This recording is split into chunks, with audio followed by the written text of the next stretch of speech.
छत्तीसगढ़ में नए मुख्यमंत्री का ऐलान तो हो गया, लेकिन मंच तैयार होने के बावजूद भी चेहरों पर मामला अटका है कि मंत्रिमंडल कैसे तैयार होगा। छत्तीसगढ़ में नए मुख्यमंत्री विष्णुदेव साय और दोनों उप मुख्यमंत्री विजय शर्मा और अरुण साव की शपथ हो गई है, लेकिन अब तक राज्य में कैबिनेट विस्तार नहीं हुआ। सीएम और दोनों डिप्टी सीएम दिल्ली में बीजेपी हाईकमान से मुलाकात करके राजधानी रायपुर लौट चुके हैं। ऐसी अटकलें लगाई जा रही हैं कि अब बहुत जल्द कैबिनेट का विस्तार हो सकता है। हालांकि अभी तक हुआ नहीं है, इसलिए सबकी और निगाहें छत्तीसगढ़ पर जाकर टिक गई हैं, क्योंकि सबसे पहले परिणाम आने के बाद वहीं मुख्यमंत्री तय हुए थे। मंत्रिमंडल गठन पर सीएम साय ने कहा है कि मैं हाल ही में दिल्ली गया था, जहां मैंने गृह मंत्री अमित शाह और बीजेपी के अध्यक्ष जेपी नड्डा से मुलाकात की है। कई चर्चाएं हुई हैं। राज्य में कैबिनेट का विस्तार जल्द होगा। नई कैबिनेट में पुराने और नए दोनों चेहरों को शामिल किया जाएगा। कैबिनेट विस्तार के लिए थोड़ा इंतजार करना होगा, लेकिन ये जल्दी ही किया जाएगा। विष्णुदेव साय ने बीते सप्ताह दोनों डिप्टी सीएम अरुण साव और विजय शर्मा के साथ राज्य के मुख्यमंत्री पद की शपथ ली थी। आपको याद होगा, कैबिनेट में 10 और सदस्यों को शामिल किया जा सकता है, ऐसी खबरें। संविधान के नियमों के तहत 90 सदस्यीय छत्तीसगढ़ विधानसभा में सीएम को जोड़कर कम से कम 13 मंत्री तो होंगे ही।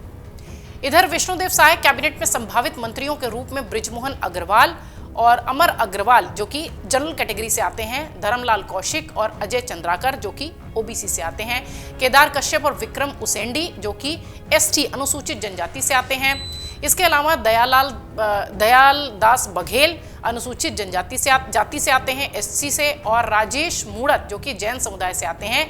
ये चारों पांचों नाम बहुत तेजी से चर्चा में है, हालांकि ऐलान किसी का नहीं हुआ है। धर्मलाल को अगर छोड़ दिया जाए तो बाकी सभी नेता पहले ही मुख्यमंत्री के साथ मंत्री के रूप में काम कर चुके हैं।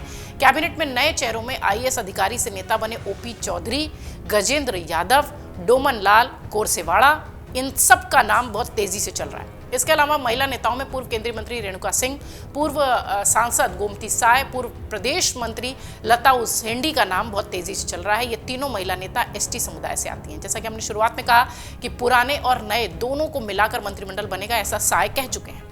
दिल्ली में हुई बैठक में यह तय किया गया है, इस तरह की जानकारी सूत्रों से मिली है कि हर लोकसभा सीट से एक विधायक को मंत्री बनाया जा सकता है। इसके साथ ही बैठक में जातिगत और क्षेत्रीय समीकरण साधने पर भी चर्चा हुई है।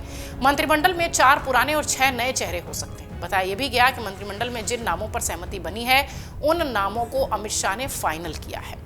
इधर मंत्रिमंडल के शपथ ग्रहण के लिए राजधानी रायपुर के इंडोर स्टेडियम में तैयारी भी पूरी हो चुकी है। जैसा हमने शुरुआत में कहा कि मंच तैयार है, बस चेहरे नहीं दिख रहे हैं। मंच तैयार कर कुर्सियां भी स्टेडियम में लगा दी गई हैं, लेकिन 13 दिसंबर से तैयार इस मंच को विधायक और दिन बढ़ाते चले जा रहे हैं। विधायकों का इंतजार है।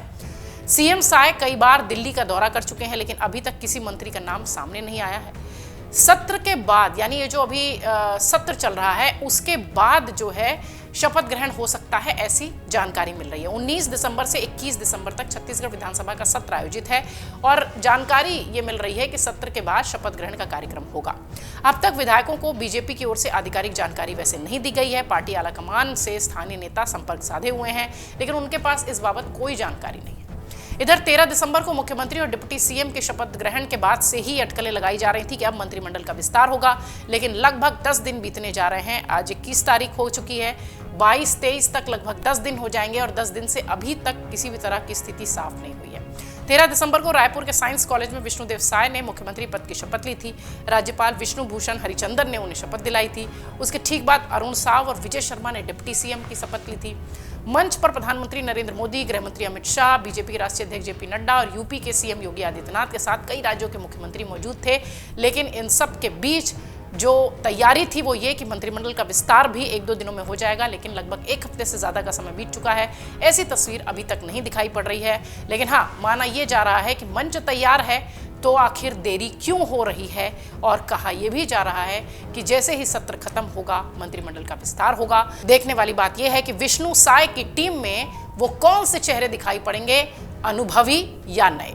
अगर आप ये वीडियो YouTube पर देख रहे हैं तो हमारे चैनल को सब्सक्राइब करें और बेल आइकन को दबाना ना भूलें। अगर आप Facebook पर ये वीडियो देख रहे हैं तो हमारे पेज को लाइक करें।